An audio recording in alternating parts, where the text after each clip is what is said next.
Martial তো মনে হলো 1 মিনিট বা 2 মিনিট খারাপ হওয়ার সাথে সাথে মনে হলো আবার বীর্যপাত হয়ে যেত। ওই বীর্যপাত হয়ে 15-20 বছর তো আমি বিদেশ আসলাম, তো এই মুহূর্তে মনে হলো আমার মাস্টারবেশন আমার পরিবার ছিল। কতদিন চিকিৎসা নিলেন? প্রায় 22 দিন হয়েছে আজকে। 22 দিন। আলহামদুলিল্লাহ আপনার ট্রিটমেন্ট তো আলহামদুলিল্লাহ আমি সুস্থ আছি বর্তমানে। এখন কি আপনি স্যাটিসফাইড? জি ইনশাআল্লাহ।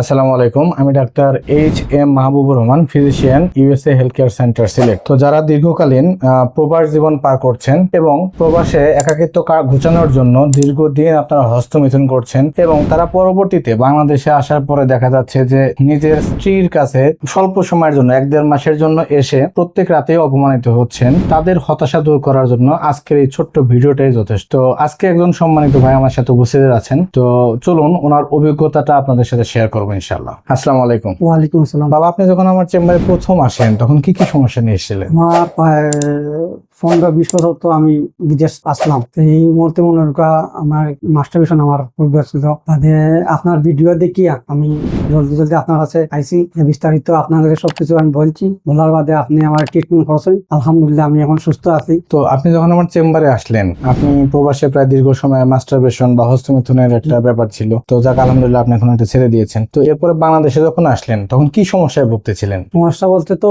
মনে হলো আমার ওয়াইফের সাথে আমি মনে হলো 1 মিনিট বা 2 মিনিট বা 3 মিনিটের উপরে আমি সময়টা খুবই কম থাকতো। তো হঠাৎ দেখে আপনার ভিডিও আমি দেখছি, দেখার সাথে সাথে আপনার কি লিঙ্গ উত্থানজনিত কোনো সমস্যা হতো? লিঙ্গ দাঁড়াতে কোনো সমস্যা হতো? মার্শাল তো মনে হলো 1 মিনিট বা 2 মিনিট খারাপ হওয়ার সাথে সাথে মনে হলো আবার বীর্যপাত হয়ে যেত। ওই বীর্যপাত হয়ে। আর যদি কোনোভাবে একবার সহবাস হতেও এরপরে আপনি এরপরে তো আর দাঁড়াতেন জি না। তো আপনি কতদিন চিকিৎসা নিলেন? প্রায় 22 দিন হয়েছে আজকে। 22 দিন। আলহামদুলিল্লাহ আপনার ট্রিটমেন্ট তো আলহামদুলিল্লাহ আমি সুস্থ আছি বর্তমানে। এখন কি আপনি স্যাটিসফাইড? জি ইনশাআল্লাহ। আপনার ওয়াইফ বা আমাদের যে সম্মানিত ভাবি উনি কি স্যাটিসফাইড? জি আলহামদুলিল্লাহ সুস্থ আছি। তো ভিউয়ার্স, আপনাদের অবগতির জন্য বলতে চাই যে যাদের এই বাজে অভ্যাসটা আছে, লজ্জার কোনো কিছু নেই, বরং সচেতনতাই এই সমস্যাকে, সামাজিক সমস্যাকে দূর করতে সক্ষম। সেটা হচ্ছে যাদের হস্তমিথুন করার অভ্যাস আছে, দেশে থাকেন আর প্রবাসী থাকেন, হস্তমিথুনটা যত দ্রুত সম্ভব ছেড়ে দিতে হবে। এটা একদিকে যেমন আপনার যৌন স্বাস্থ্যকে হুমকির মুখে ফেলবে এবং পরবর্তীতে আপনাকে মানসিকভাবে হতাশা করার জন্য এটা যথেষ্ট। তো আবারও কোনো সফলতার গল্প আপনাদের সামনে উপস্থাপন করব। আসসালামু আলাইকুম।